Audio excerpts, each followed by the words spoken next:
सारे मुसलमानों को जो इसमें हम लोग भी हैं इनको चिट्ठी लिखने वाले, तो हम लोगों को कोई आईएसआई का के इंस्टिगेशन को सब लोग यहाँ के मुसलमान आईएसआई से गाइड होते हैं, सब लोग चाइना के एजेंट बन गए हैं, सब लोग जाकिर नाइक के पीछे चलने वाले हैं। हमने कहा कि ये बहुत ही खतरनाक बात है और ये कम्युनल पोलराइजेशन की ये पॉलिटिक्स है कि नियत उसमें सुधार करना नहीं है। इनकी नियत है कि वो जमीन प्रॉपर्टी को हम कब्जा करें और कब्जा करके उसको कारपोरेट घरानों को के हवाले करें। ये तो तमाम जो पब्लिक सेक्टर की जो चीज़ें हैं, रेल है, हवाई अड्डा है, पोर्ट है, जो पीयूसीयू जितनी हैं, वो सब तेल कंपनियां हैं, सबको ये प्राइवेट को, और खासकर प्राइवेट में भी देखिए सब पूंजीपति बराबर नहीं, जो अंबानी अडानी। हम लोग वक्फ मुद्दे पे चलते हैं। देखिए बहुत ये मामला गर्म है। अभी हमने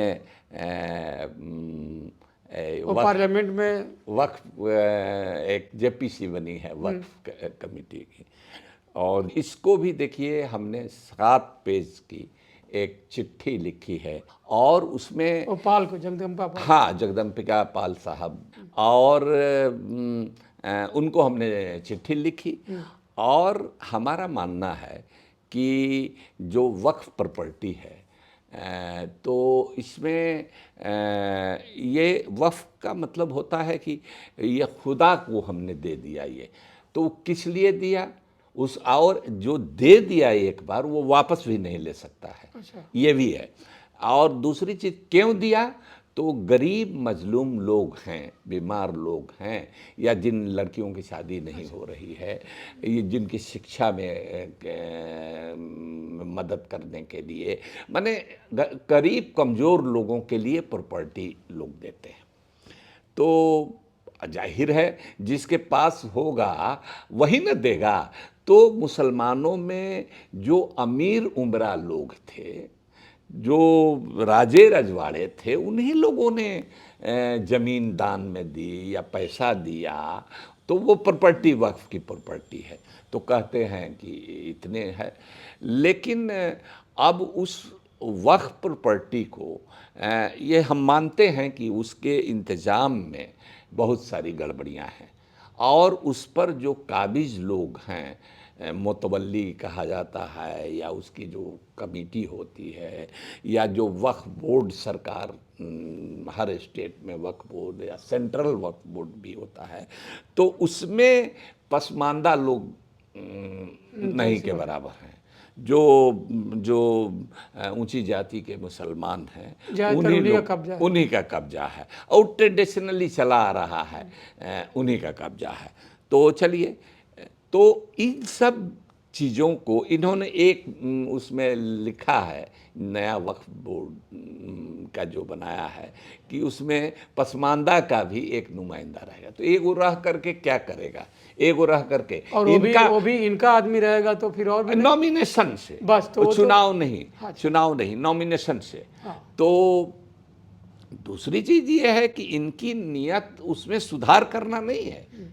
इनकी नियत है कि वो जमीन प्रॉपर्टी को हम कब्जा करें और कब्जा करके उसको कारपोरेट घरानों को के हवाले करें। ये तो तमाम जो पब्लिक सेक्टर की जो चीज़ें हैं, रेल है, हवाई अड्डा है, पोर्ट है, जो पीयूसीयू जितनी हैं, वो सब तेल कंपनियां हैं, सबको ये प्राइवेट को, और खासकर प्राइवेट में भी देखिए सब पूंजीपति बराबर नहीं, जो अंबानी अडानी, तो इन लोगों को मैंने दे रहे हैं। खुद ये अंबानी का एंटीना या क्या है मकान बना है, वो वक्फ की जमीन पर है। यहाँ लोग आईटीओ के पास जो पुलिस हेडक्वार्टर था, वो उस पर सरकार ने, तो वक्फ की प्रॉपर्टी पर पहले से सरकारों का, दबंग लोगों का माने कब्जा है बहुत। जो कागज पत्र में दिखा रहे हैं कि इतना जमीन है, उतना जमीन है भी नहीं।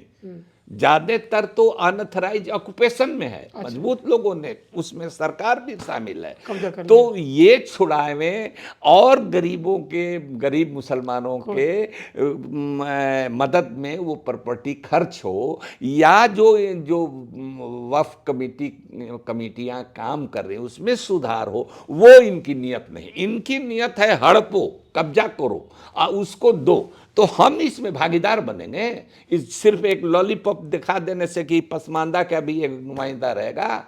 कुछ दलाल लोगों को, संगठनों को, जिनका पसमानदा से कोई मतलब नहीं है, लालची लोगों को बुलवा करके आज समर्थन करा रहे हैं, उनको बुलवा करके हम चिट्ठी लिखा, इतना दिन हमको नहीं बुलाया। 12 साल हम एमपी रहे हैं, हम भी डिफरेंट कमिटी, हम यहाँ कमेटी की बैठक में आना चाहते थे और हमने चिट्ठी लिखी, हमको इन्होंने नहीं बुलाया। लेकिन कुछ दलाल लोगों को कहवाना चाहते हैं उसमें, हाँ, उसमें उन लोगों से कि जो बिल को सपोर्ट करें, बिल को सपोर्ट, उसमें गैर मुस्लिम भी हैं, मुस्लिम भी, ऐसे खोज खोज करके बोल। अच्छा, कमेटी को कुछ बड़े स्तर पे चिट्ठियां भी लिखवाई गई। हाँ, अरे ये तो अच्छा याद दिला, इसको हमने पॉइंट आउट किया है। एक निशिकांत दुबे साहब हैं, एसआर का कुछ होंगे, गोड्डा से, हमारे झारखंड से जीते हुए हैं, और ये बहुत वोकल हैं और बहुत कंट्रोवर्शियल बात बोलते हैं। इन्होंने एक चिट्ठी लिखी चेयरमैन जगदम्बिका पाल जी को, और उस चिट्ठी को छपवाया अखबारों में। अच्छा, इन्होंने चिट्ठी ये लिखा कि 1.25 करोड़ इस पर लोगों ने चिट्ठियां लिखी हैं, सुझाव दिए हैं। दुनिया में किसी पार्लियामेंट्री कमेटी के पास इतने सुझाव और इतनी चिट्ठियां, इतने आवेदन नहीं आए हैं। तो क्या वो चिट्ठियां एक ही फॉर्मेट में थी? नहीं, अलग अलग अच्छा, मतलब कुछ लोगों ने किया है। उनका ये कहना है कि ये नेचुरली ऐसा नहीं हो रहा है, बल्कि इस काम को पाकिस्तान का आईएसआई कर रहा है, इंस्टिगेट करके लोगों से करा रहा है। चाइना के जो एजेंट हैं उनका इसमें हाथ है, इसकी जांच होनी चाहिए। और जो जाकिर नायक, एक जाकिर नायक मुस्लिम स्कॉलर हैं, जो अभी देश केस हुआ तो मोदी राज में, वो कहीं बाहर रहते हैं, तो उनके इंस्टिगेशन से ऐसा हो रहा है। इसका मतलब ये कि हमने लिखा है कहीं ऐसा तो किसका है? आप कहीं हो सकता है कि खुद लिखवाया गया हो और दूसरे के पे आरोप लगा दिया हो, नहीं हो सकता है? देखिए, हम ये कह रहे हैं कि आप सारे मुसलमानों को, जो इसमें हम लोग भी हैं इनको चिट्ठी लिखने वाले, तो हम लोगों को कोई आईएसआई का के इंस्टिगेशन को, सब लोग यहाँ के मुसलमान आईएसआई से गाइड होते हैं, सब लोग चाइना के एजेंट बन गए हैं, सब लोग जाकिर नाइक के पीछे चलने वाले हैं। हमने कहा कि ये बहुत ही खतरनाक बात है, और ये कम्युनल पोलराइजेशन की ये पॉलिटिक्स है। इनसे जवाब तलब किया जाना चाहिए कि इतना ग्रेवियस, माने ये आरोप लगा रहे हैं, इतना संगीन आरोप लगा रहे हैं, इसका प्रमाण उनके पास क्या है? अगर प्रमाण नहीं देते हैं तो उनको कार्रवाई करनी चाहिए, ऐसे लोगों को कमेटी से बाहर निकालना चाहिए। तो सारा अपोजिशन विरोध कर रहा है, सारा अपोजिशन वॉकआउट कर रहा है, विरोध कर रहा है। सारे अपोजिशन के लोग आईएसआई वाले हो गए हैं, सारे चाइना के एजेंट हैं का, उनको भी चाइना आईएसआई और जाकिर नाइक प्रभावित कर रहा है। सारे अपोजिशन के लोग उसको ये कर रहे हैं, उसमें मारपीट की स्थिति पैदा हो रही है। तो कहने का मतलब कि बहुत ही संगीन मामला। हमने कहा कि मैं 12 साल मैं भी एमपी रहा हूं। और दूसरी चीज़ कि जो पार्लियामेंट्री कमेटी की जो कार्रवाई होती है वो इंडोर कार्रवाई है, उसके प्रोसीडिंग सेक्रेट होते हैं।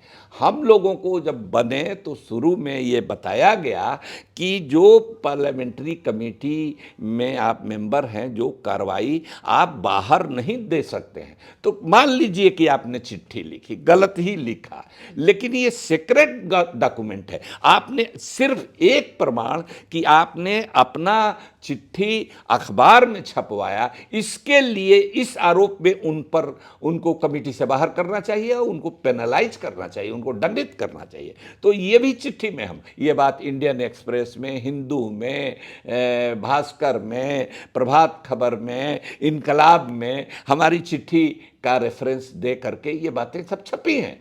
तो हमारे कहने का मतलब ये है कि इस तरह के लोग, आप जानते ही हैं महुआ मोइत्रा के साथ किस तरह से इन्होंने गलत तरह से फिर जीत कर आ गई, लेकिन इन लोगों को तो उसका कुछ है नहीं। राहुल गांधी को निकाल दिया पार्लियामेंट से, बंगला छीन लिया उनका, फिर वो जीत के आदमी आ गया, केस से भी रिलीफ मिला, उनका मेंबरशिप बहाल हुई, फिर गए पार्लियामेंट। लेकिन इन लोगों को तो बेशर्म लोग हैं, इनको कोई लाज हया शर्म है नहीं, कोई डेमोक्रेटिक नॉर्म्स इनमें है नहीं, इस तरह से काम करते हैं।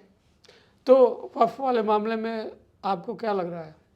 वक्फ के जो कमेटी बनी है, ये बिल्कुल हम कमेटी के सामने तो हमने चिट्ठी लिखी है, ये है, लेकिन जिस तरह से कमेटी के चेयरमैन बिहेव कर रहे हैं,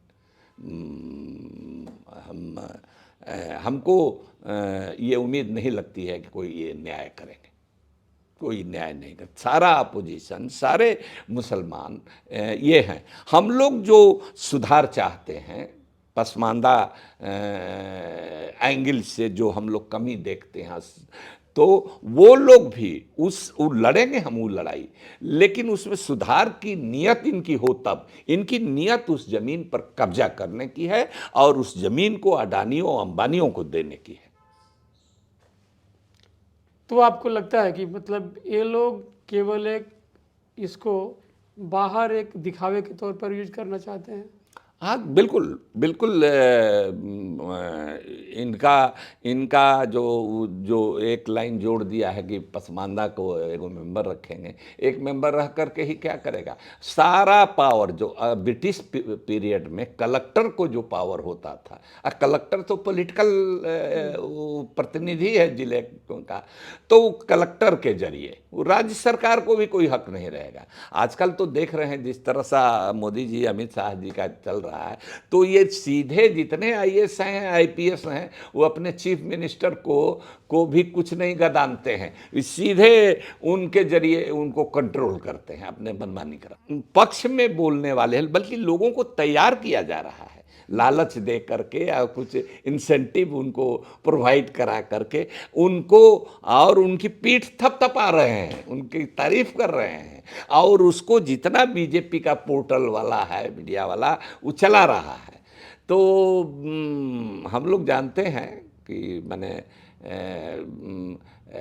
जो ब्रांड चल निकलता है तो उसकी डुप्लीकेटिंग मार्केटिंग तो करने में माहिर हैं ये मोदी जी। हमारा आइडिया चुरा करके पसमानदा का बांटने के लिए मुसलमान, अरे भाई हमारा पसमानदा का जोड़ने वाला है, न सिर्फ मुस्लिम की 36 बिरादरियों को जोड़ने वाला है, बल्कि हिंदू समाज के भी जो दलित हैं, पिछड़े हैं, जो आदिवासी हैं, जो ऊंची जाति के प्रोग्रेसिव लोग, न्यायप्रिय लोग हैं, सबकी एकता बनाने के लिए हमारा ये मूवमेंट। लेकिन उनका एकता देखिए क्या उन दिया है कि हिंदुओं को बांटने का काम ये कांग्रेस कर रही है, और उधर दूसरी तरफ मैंने मुसलमानों को दूसरी तरफ जोड़ने का काम कर रही है। तो आप हिंदुओं को बांटने का काम करते हैं, हिंदुओं मुसलमानों में लड़ाने का काम करते हैं, ये करके कि मुसलमान आपस में लड़ें। तो मुसलमान आपस में क्यों लड़ेंगे? वो तो विक्टिम है, वर्स्ट विक्टिम है। आपका कुछ दलाल लोग पैदा कर लें मुसलमानों के बीच से, तो कुछ महत्वाकांक्षी और कुछ लालची लोग तो हर जगह, तो एक लाभार्थी और एक लोभार्थी, दो श्रेणी इन्होंने बनाया है, कुछ लोगों को दे करके और कुछ लालची लोगों को अपने साथ कर करके अपना ये घोल मट्ठा करके, ये तो जातियों जातियों में लड़ाना चाहते हैं। तो हम लोग चाहते हैं कि भाई वक्फ का मामला हो या अलीगढ़ यूनिवर्सिटी का माइनॉरिटी स्टेटस का मामला हो, एक वीमेन एंगल से भी कि औरतों को भी प्रतिनिधित्व मिले, पसमानदा को भी प्रतिनिधित्व मिले, इसका इस हद तक हम लोग तैयार हैं। लेकिन हम लोगों का हक हकूक हिस्सा ये नहीं कि आप छीन करके, तो ये तो हुआ कि सांपनाथ को हटा करके नागनाथ को बैठाना हुई बात। तो अब नागनाथ को बैठने का इंतजार करें? नहीं नहीं, इंतजार कैसे करेंगे, हम लोग तो लड़ रहे हैं। हम लोग जब पहले जो त्रुटियां हैं, गड़बड़ियां जो लोग करते हैं, उन लोगों से भी लड़ते रहे हैं। ये तो बिल्कुल बाहरी आक्रमण है, सरकार का आक्रमण है। तो हम लोग सब लोग मिल करके जितने भी न्याय पसंद प्रिय पसंद लोग हैं, जो डेमोक्रेटिक फोर्सेज हैं, जितने सेकुलर फोर्सेज हैं, प्रोग्रेसिव फोर्सेज हैं, वो सब लोग इसका विरोध कर रहे हैं, हम भी विरोध कर रहे हैं।